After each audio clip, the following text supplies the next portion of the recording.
Hello बच्चों, कैसे हो आप सब। I hope you all are doing well. तो जैसा कि आप सभी बच्चों को पता है कि क्लास 10th 11th 12th के तो रिजल्ट्स आ गए, राइट। तो उसके बाद बहुत सारे बच्चे ऐसे थे जिनका रेपियर था, चाहे एक सब्जेक्ट, दो सब्जेक्ट या तीन सब्जेक्ट या जितने भी सब्जेक्ट्स उनके रेपियर थे। तो आज की इस वीडियो में हम बात करेंगे ऐसे बच्चे जिन्होंने क्लास 10th 11th 12th का एग्जामिनेशन दिया और जिनका रिजल्ट ऑलरेडी आ चुका। ठीक है, एक तो वो बच्चे एंड वो वाले बच्चे जो अब देंगे एग्जामिनेशन 10th 11th 12th का। जैसा कि आप सभी बच्चों को पता है कि आपका जो एकेडमिक कैलेंडर है वो रिलीज कर दिया है जेके बोस ने। तो उसके हिसाब से अगर हम देखें 10th 11th 12th का एग्जामिनेशन जो है वो अक्टूबर से ही स्टार्ट हो रहा है। दैट मींस आपके पास 3-4 महीने बचे एग्जामिनेशन में।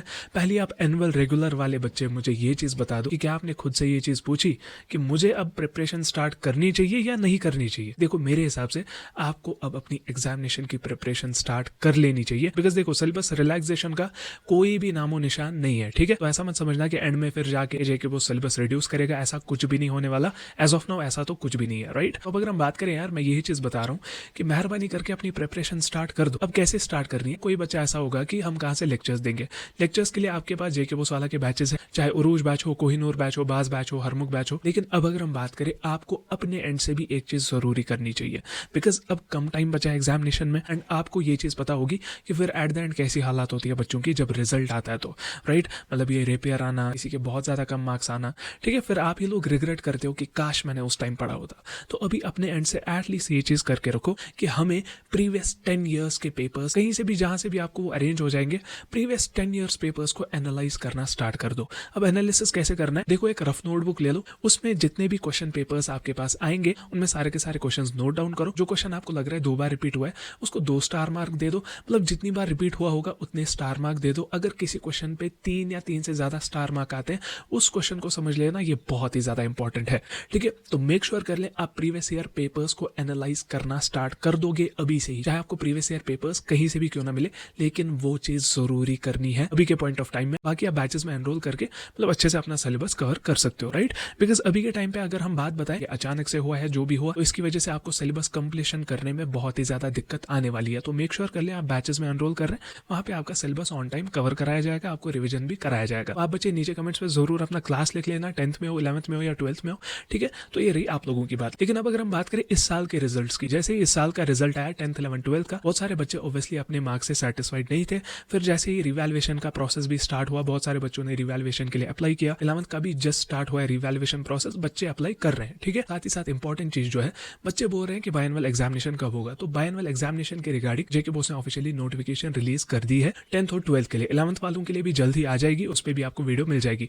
लेकिन ये बहुत ही ज्यादा इंपॉर्टेंट है। वो क्या है कि जो भी बच्चे हैं 10th और 12th के, आपको देखो क्या करना है। जो 10th के बच्चे हैं, अब बायनवल एग्जामिनेशन फॉर्म कब से भर सकते हैं, वो है 30 मई से स्टार्ट होगा एंड आपका 13 जून तक ये चलने वाला है, जिसकी फीस आपकी रहने वाली है 1240। अगर कोई बच्चा 13 जून के बाद, मतलब जो उसके बाद 10 दिन होंगे, मतलब लास्ट डेट के बाद 10 दिन होंगे, अगर उसमें कोई फिल आउट कर देता है, फॉर एग्जांपल 14 जून से 23 जून तक, आपका जो लेट फीस उस पर लगेगा, मतलब टोटल फीस जो भरनी पड़ेगी, दैट इज ₹2050। अब अगर कोई उसके बाद भी 10 दिन भरेगा, मतलब फॉर एग्जाम्पल 24 जून से 3 जुलाई तक, तो आपको जो फी पे करनी पड़ेगी दैट इज ₹3325, मतलब 3325।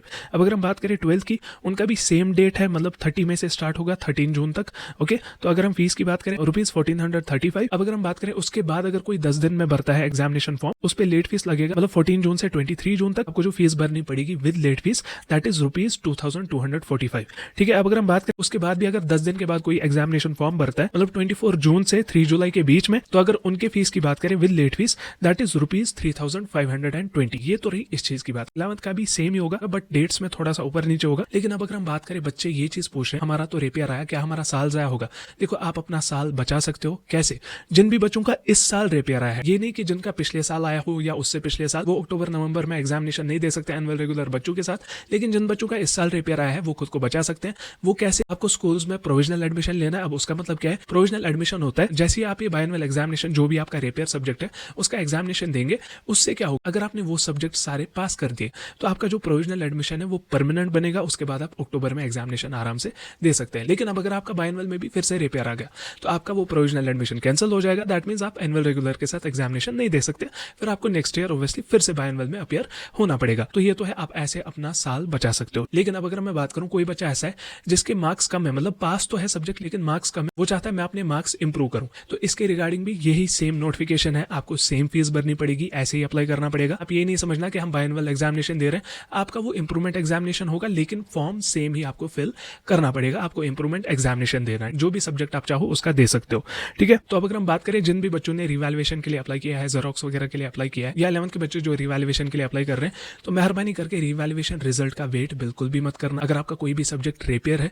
उसकी प्रिपरेशन करना स्टार्ट कर दो, ठीक है। इस चीज का वेट मत करो कि हमारा रिजल्ट आएगा, रिवैल्यूएशन रिजल्ट में 1.5 से 2 महीना लगता है, ठीक है। तो अगर उसका वेट करने बैठे तो फिर उसका मतलब ये है कि आप बाइनवल के लिए भी प्रिपेयर नहीं हो जाओगे। अब बस ये समझ लो, ये हमारे लिए एक सीख थी, हमने एनुअल रेगुलर के लिए अच्छे से नहीं पढ़ा था, तो अब लेकिन बाइनवल के लिए अच्छे से पढ़ेंगे, उसमें सब्जेक्ट सारे क्लियर करेंगे एंड बाकी अक्टूबर नवंबर में फिर अच्छे से एग्जामिनेशन देंगे अपना, मतलब जो भी आपको क्लास का एग्जामिनेशन देना होगा, ठीक है। तो मेक श्योर कर ले रिवैल्यूएशन रिजल्ट के लिए आप वेट नहीं करेंगे, अच्छे से अपनी प्रिपरेशन को स्टार्ट कर दे। बाकी जो भी 10th 11th 12th के बच्चे हैं जो अभी पढ़ रहे हैं, जिनका अक्टूबर में एग्जामिनेशन है, मेहरबानी करके प्रिपरेशन स्टार्ट कर दो। जो मैंने बताया पेपर्स को एनालाइज करना, वो करना स्टार्ट कर दो, ठीक है। तो बाकी सभी बच्चे नीचे कमेंट्स में बताएंगे, जो भी एनुअल रेगुलर वाले बच्चे हैं वो नीचे कमेंट्स में अपना क्लास मेंशन करें, एंड जो भी बाइनवल वाले स्टूडेंट्स हैं वो नीचे अपनी स्ट्रीम मेंशन करे, क्लास मेंशन करे, और कौन सा सब्जेक्ट आपका रेपियर आया है वो भी मेंशन जरूर करें, ठीक है। तो बाकी हम मिलते हैं किसी और वीडियो में, तब तक के लिए good luck and take care.